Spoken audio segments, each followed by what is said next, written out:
ಭತ್ತದಂತೆ ಯಾವತ್ತು ಭಾಗಿಯಾಗಿರ್ತಕ್ಕಂಥ ವ್ಯಕ್ತಿತ್ವ ಹೊಂದಿರತಕ್ಕಂಥ ಶ್ರೀಕಮಲ್ ಸರ್ ಅವರ ಅನಿಸಿಕೆಯನ್ನು ವ್ಯಕ್ತಪಡಿಸುತ್ತಿದ್ದ ಅವರಿಗೆ ಧನ್ಯವಾದಗಳು. ಇದೀಗ ಇನ್ನೊಬ್ಬ ಪ್ರಾಥಮಿಕ ಶಾಲೆಗೆ ಬಂದಂಥ ಶ್ರೀ ಗುರುಪದಪ್ಪ ಸರ್ ಅವರು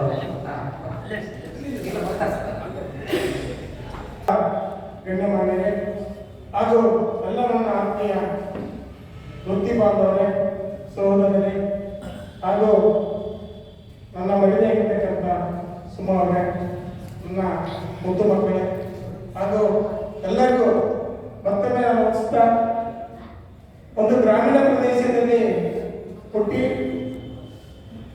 ನಾವು ಓದ್ತಕ್ಕಂಥ ಸಂದರ್ಭದಲ್ಲಿ ನಾವು ಅಂತ ಸಂದರ್ಭದಲ್ಲಿ ಸೋಕೆಯಲ್ಲಿ ನನ್ನ 5ರಿಂದ SSLC ವಿದ್ಯಾಭ್ಯಾಸ ಮಾಡಿ ನಂತರ 2002ರಲ್ಲಿ ನಾನು ಈ ಒಂದು ವೃತ್ತಿಯನ್ನು ಆಯ್ಕೆ ಮಾಡಿಕೊಂಡೆ. ಕೇವಲ 4 ವರ್ಷಗಳ ಕಾಲ ಮಾತ್ರ ನಾನು ಸಿಂಗುಪ್ಪ ತಾಲೂಕು ತೆಕ್ಕಲಕೋಟೆಯಲ್ಲಿ ನನ್ನ ಸೋಗಿ ಗ್ರಾಮ ನನಗೆ ಬಾಲ್ಯದಲ್ಲಿ ಪ್ರಾಥಮಿಕ ಶಿಕ್ಷಣ ಮತ್ತು ಪ್ರೌಢ ಶಿಕ್ಷಣ ಕೊಟ್ಟದಲ್ಲದೆ ಶಿಕ್ಷಣವನ್ನು ಕೊಟ್ಟು ಮತ್ತು ಅನ್ನವನ್ನು ಕೊಡ್ತಕ್ಕಂಥದ್ದು ಗ್ರಾಮ ಅಂದರೆ ಅದು ಸೋಗಿ ಗ್ರಾಮ. ಅದು ನಿಜವಾಗ್ಲೂ ನಾನು ಎಂದೂ ನನ್ನ ಜೀವನದಲ್ಲಿ ನಾನು ಬರಲಿಕ್ಕಾಗಲಿಲ್ಲ. ಯಾಕಂದ್ರೆ ಅಂತ ಅವಕಾಶಗಳು ಎಲ್ಲರಿಗೂ ಸಿಗೋದಿಲ್ಲ.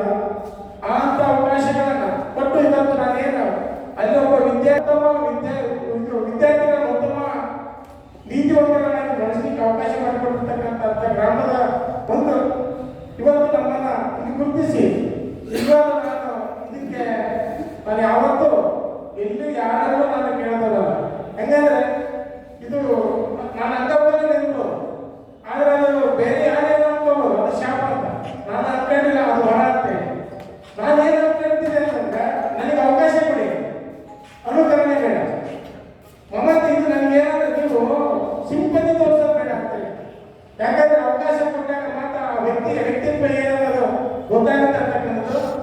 ನಾನು ಅಲ್ಲೇ ಸಹ ಎಷ್ಟು 2006ರಿಂದ ಸ್ವಾಮಿ ಬಂದಾಗ 4 ವರ್ಷಗಳ ಕಾಲ ಅಲ್ಲೇ ರೂಪನ ಮಾಡಿ ಏಕಾಂಗಿಯಾಗಿ ನಾನು ನನ್ನ ಅಡಿಗೆ ನಾನೇ ಮಾಡ್ಕೊಂಡು ಜೀವನ ಮಾಡ್ತಕ್ಕ ಬೆಳ್ಕೊಂಡು ಬಂದಿರ್ತಕ್ಕಂಥವ್ರು.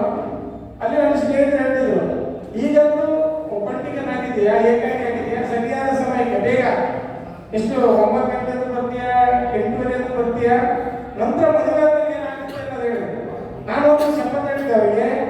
ನನ್ನ ಮದುವೆ ಆದ್ರೂ ಸಹ ನಾನು ಈ ವೃತ್ತಿ ಬಂದದ್ದು ನಾನು ಇಷ್ಟಪಟ್ಟು ಬಂದದ್ದು. ನಾನು ಮದುವೆ ಆಗಿದ್ರು ಸಹ ನನ್ನ ಸಮಯ ಏನಿದೆಯೋ ಆ ಸಮಯ ಪ್ರಕ್ರಿಯೆಯನ್ನು ನಾನು ಎಂದು ಮರೆಯೋದಿಲ್ಲ ಅಂತೇಳಿ ಹೇಳಿದಿಲ್ಲ. ಇಂದಿಗೂ ಸಹ ಇವತ್ತು ನಾನು ಏನಾದರೂ ಅಲ್ಲಿ ಸರಿಯಾದ ಸಮಯಕ್ಕೆ ಇನ್ ಟೈಮಲ್ಲಿ ವರ್ಕ್ ಮಾಡ್ಕೊಂಡು ಹೆಚ್ಚಿನ ಅವಧಿಯಲ್ಲಿ ಇದ್ದು ನಾನೇನು ಕೆಲಸ ಮಾಡ್ತಿಲ್ಲ, ಅದಕ್ಕೆಲ್ಲ ಒಂದು ಮಡದಿ ಕಾರಣ. ಯಾಕಂದ್ರೆ ಅವರು ಸರಿಯಾದ ಸಮಯಕ್ಕೆ ನನಗೆ ಎಲ್ಲ ರೀತಿ ಸಹಕಾರ ನೀಡಿದ ಮಾತ್ರ ಯಶಸ್ವಿ ಕಾರಣ. ಈ ಒಂದು ಪ್ರಶಸ್ತಿಗೆ ಅವರು ಸಹ ಭಾಗ್ಯರಾಗಿದ್ದಾರೆ. ಹಾಗೆ ನನ್ನ ಶಾಲೆಯಲ್ಲಿ ಮುಖ್ಯ ಗುರುಗಳಿರ್ಬೋದು, ನಾನೆಲ್ಲ ಸಹ ಶಿಕ್ಷಕರು ಇವತ್ತೇನೋ ಪ್ರಶಸ್ತಿ ಕಾರಣ ಅವರೆಲ್ಲರೂ ಸಹಕಾರ.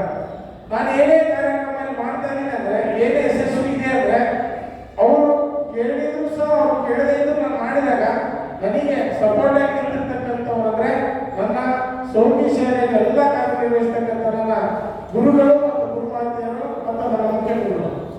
ಆ ಒಂದು ಇದರಿಂದ ಇವತ್ತು ಏನೇ ಕಾರ್ಯಕ್ರಮ ನಾವು ಯಶಸ್ವಿ ಮಾಡ್ತಾ ಇದ್ದೀವಿ. ಹಾಗೆ ಇನ್ನೊಂದು ನಾನು ಹೇಳಲಿಕ್ಕೆ ಇಷ್ಟಪಡ್ತಾ ಇದ್ದೀನಿ, ನಮ್ಮ ಶಾಲೆಯಲ್ಲಿ ಸುಮಾರು 8 ವರ್ಷಗಳಿಂದ ದೈಹಿಕ ಶಿಕ್ಷಕರಿಲ್ಲದಿದ್ದರು 3 ಬಾರಿ ಹ್ಯಾಟ್ರಿಕ್ ಆಗಿ ನಾವು ಬಾಲಕಿಯರನ್ನ ಖೋಖೋ ತಗೊಂಡು ಹೋಗಿದ್ದು ಆ ಕೀರ್ತಿ ನಮ್ಮದಾಗಿದೆ ಅಂತಕ್ಕಂಥದ್ದು ನಾನು ಹೆಮ್ಮೆ ಹೇಳ್ತೇನೆ. ಯಾಕಂದ್ರೆ ಅದು ಬೇರೆ ದೈಹಿಕ ಶಿಕ್ಷಕರಿದ್ದು ಮಾಡುವಂಥದ್ದು ಬೇರೆ ಇದೆ. ನಾವು ಒಬ್ಬ ಶಿಕ್ಷಕರಾಗಿ ನಮ್ಮ ಜವಾಬ್ದಾರಿ ಅಂದ್ರೆ ನಮ್ಮ ಸಿಲೆಬಸ್ ಮುಗಿಸಿದ್ರ ಜೊತೆಗೆ ಎಲ್ಲ ಶಾಲೆ ಇತರ ಕಾರ್ಯಕ್ರಮಗಳನ್ನು ಮಾಡಲಿಕ್ಕೆ ಅದೆಲ್ಲವೂ ಸಹಕಾರ ಅಂದ್ರೆ ಅದು ಒಂದು ನಮ್ಮ ಹೆಮ್ಮೆ ಅಂತಕ್ಕಂಥದ್ದನ್ನ ನಾನಿಲ್ಲಿ 3ನೇ ಬಾರಿ ನಿನ್ನೆ ಸಹ ಮಾನದಲ್ಲಿ ಇರ್ತಕ್ಕಂಥ ಖೋಖೋ ಪಂದ್ಯದಲ್ಲಿ ನಮ್ಮ ಬಾಲಕಿ ನಮ್ಮ ಶಾಲೆ ಮಾನವ ಶಾಲೆಯವರು